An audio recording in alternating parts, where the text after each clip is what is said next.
Ideme si namodelovať takýto kvetináč. Ako sa pozrieme do výkresu, kvetináč sa skladá z troch častí. Spodná časť a horná časť sa bude vyťahovať rovno a tá posledná časť sa bude vyťahovať šikmo.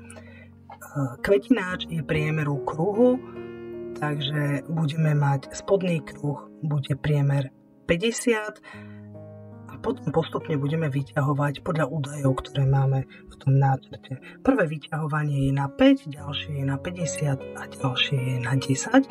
Ako vidíme, hrúbka škrupinky je 3 a aj zaoblenie tej spodnej časti je 3. To znamená, že zaoblenie my nebudeme riešiť, ale bude to riešiť ten nástroj škrupinky. Ako vidíme, údaje sú mimo škrupinky, čiže tu je tých 5 a plus škrupinka, takže tú škrupinku budeme pridávať k tomu objemu, ktorý namodelujeme. Tak, poďme si nakresliť kruh. Priemer kruhu je 50. Vyťahnutie je na 5. Do tejto hornej roviny ideme kresliť nový náčrt, premietneme si geometriu toho pôvodného kruhu, ideme kresliť ten istý kruh, takže zoberieme si kruh, premietnutú geometriu nemôžeme vyťahovať, čiže musíme nakresliť nový náčrt. Premietnutá geometria nám pomôže, že umiestnime bod kružnice na premietnutú geometriu, tým pádom dostaneme zakotovaný kruh.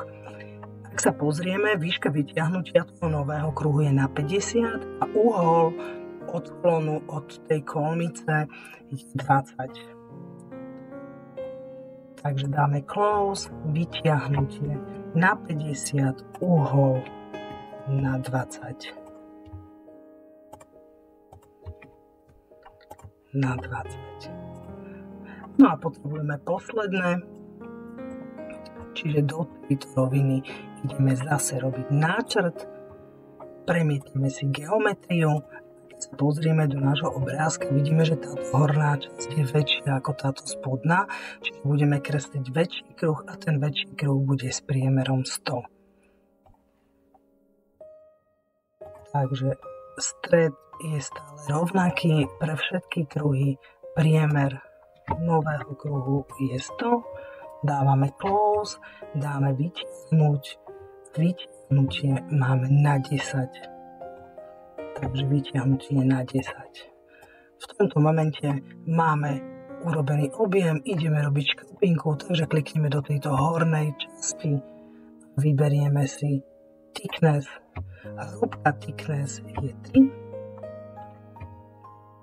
Ide to smerom von, čiže toto nezaškrtávame a má to ísť do oblúka. To znamená, že tu na dole sa nám vytvorí oblúčik.